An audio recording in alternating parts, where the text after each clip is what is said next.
बिस्मिल्लाहिर्रहमानिर्रहीम अस्सलाम वालेकुम dear students, this is new syllabus Oxford primary mathematics workbook 5B और हमारे पास रिवीजन 4B के कुछ क्वेश्चंस हैं।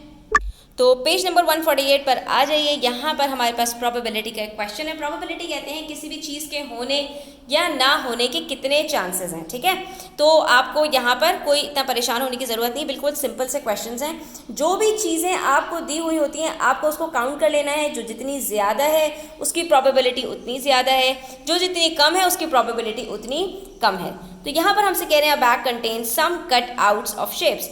आपके पास यहाँ पर कुछ कटआउट्स हैं शेप्स के, कुछ हार्ट शेप्ड हैं, कुछ स्क्वायर हैं, कुछ ट्राइंगल हैं और कुछ सर्कल हैं। 4 तरह की शेप्स हैं। अ cut out is selected at random, और ये एक रैंडम तरीके से सिलेक्ट किए गए हैं। अब आपसे सवाल पूछा जा रहा है which shape has the highest likelihood of being selected. सबसे ज़्यादा चांसेस किसके हैं? जो शेप सबसे ज़्यादा मौजूद होगी उसी के सबसे ज़्यादा चांसेस होंगे।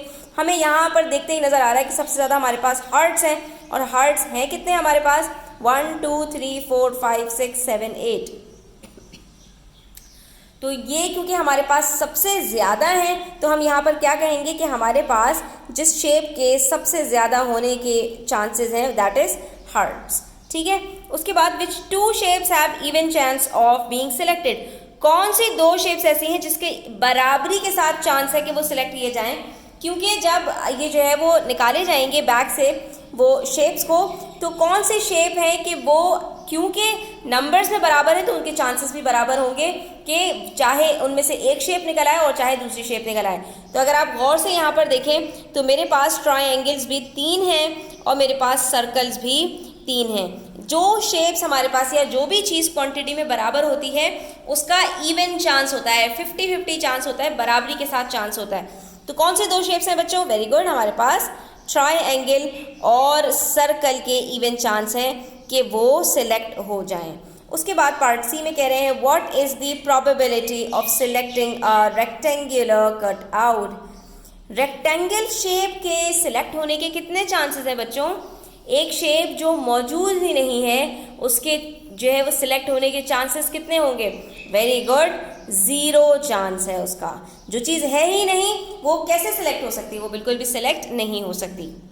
इसी तरह क्वेश्चन नंबर 10 है हमारे पास पेज 149 पर, जिसमें कह रहे हैं there are 12 man 8 women 6 boys and 4 girls in a theatre. ठीक है, एक थिएटर के अंदर 4 कैटेगरीज हमें बता दी गई जिसमें 12 आदमी हैं यानी अडल्ट हैं और 8 वुमेन हैं। तो 12 और 8 ये मिलकर होते हैं 20। तो 20 अडल्ट हैं और 6 + 4 हमारे पास चिल्ड्रन हैं यानी 6 बॉयज़ एंड 4 गर्ल्स। तो टोटल हमारे पास यहाँ पर जो नंबर ऑफ पीपल हैं वो कितने हैं बच्चों? वो हमारे पास यहाँ पर 30 हैं। ठीक है, यहाँ पर आपको यहाँ पर ये बात लिखनी पड़ेगी। टोटल नंबर ऑफ पीपल वो कितने हैं हमारे पास? तो आपने सबको काउंट किया, 12 + 8 बनता है हमारे पास 20, और 20 + 6 + 4 बन जाता है हमारे पास 30। तो हमारे पास टोटल जो लोग हैं वो 30 हैं। अब person is selected at random, choose किया जा रहा है उसके अंदर से किसी भी एक आदमी को ऐसे रैंडमली, यानी कि कोई फिक्स क्राइटेरिया नहीं है। तो अब यहाँ पे हमसे पूछ रहे हैं what is the probability of selecting a female. तो अब यहाँ पर फीमेल में आपको सिर्फ विमेन को नहीं लेना बच्चों, आपको यहाँ पर गर्ल्स को भी लेना है, क्योंकि फीमेल की कैटेगरी के अंदर गर्ल्स और विमेन दोनों आती हैं, चाहे अडल्ट हो चाहे चिल्ड्रन हो। फीमेल तो गर्ल्स भी होती हैं और विमेन भी होती हैं। तो अब यहाँ पर हमें जो है वो सिलेक्ट करनी है कि हमारे पास प्रोबेबिलिटी कितनी होगी सिलेक्टिंग अ फीमेल। तो हम इसको इस तरह से कर सकते हैं बच्चों कि हम सिंपली ये करें कि टोटल फीमेल्स हमारे पास कितनी हैं, हमने यहाँ पर वो लिख दिया, दैट इज़ 8 + 4। तो हमारे पास टोटल फीमेल्स हैं 12। आउट ऑफ कितने पर्सन्स हैं हमारे पास, कितने पीपल हैं यहाँ पर? टोटल 30। तो यहाँ पर प्रोबेबिलिटी कितनी बनेगी बच्चों? 12। प्रोबेबिलिटी बनेगी हमारे पास यहाँ पर 12/30 की। ठीक है, आप यहाँ पर देख सकते हैं कुछ भी मैंने नहीं किया इसके अंदर सिंपली हमने जो है वो टोटल फीमेल्स को कैलकुलेट किया और उसके बाद फिर हमने जो टोटल नंबर ऑफ पीपल हैं उसके साथ उसको डिवाइड कर दिया। तो इस तरह से हमने अपनी प्रोबेबिलिटी को कैलकुलेट कर लिया। क्यों? क्योंकि हमें प्रोबेबिलिटी बताई गई है किस तरह से कैलकुलेट की जाती है, वो 0 से लेके 1 के बीच में होती है। एक चीज़ जो मौजूद ही ना हो उसकी जो प्रोबेबिलिटी होती है वो कितनी होती है? 0 होती है। ठीक है, और जिसको हम कहा जाता है इम्पॉसिबल।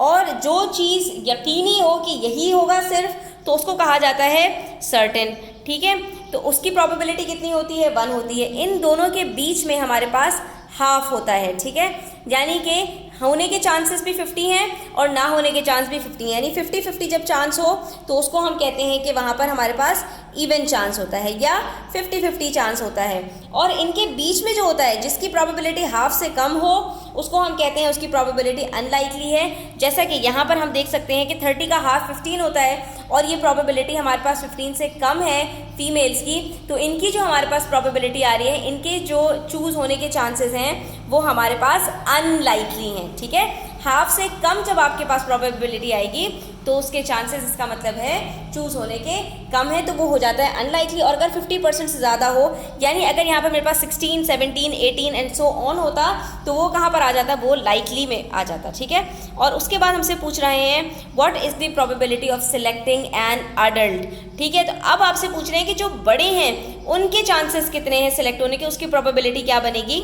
सेम मेथड से हम इसको भी यहाँ पर सॉल्व कर लेंगे। टोटल नंबर वही है हमारे पास 30 और टोटल नंबर ऑफ अडल्ट हमारे पास कितने हैं? 12 मेन हैं, 8 वीमेन हैं, तो ये हमारे पास बड़ों की यहाँ पर जो नंबर है वो 20 है टोटल। तो प्रोबेबिलिटी कितनी बनेगी बच्चों? हमारे पास 20/30, यानी कि जो चांस है of selecting an adult is likely. ठीक है, ये 15 से ज़्यादा है जो कि 30 का हाफ होता है, और 15 से ज़्यादा होने का मतलब ये है कि इसको चूज़ होने के जो चांसेस हैं वो ज़्यादा हैं। ठीक है, तो यहाँ पर हमारे पास ये डिवीजन 4B के ऑल क्वेश्चंस कंप्लीट होते हैं। आई होप स्टूडेंट्स कि आपको क्लियर हुआ होगा। स्टिल कोई क्वेश्चंस हो, क्वेरीज हो, कमेंट सेक्शन में ज़रूर पूछा करें। Thanks for watching the video till the end. Please do subscribe to my channel. Take care. अल्लाह हाफिज़।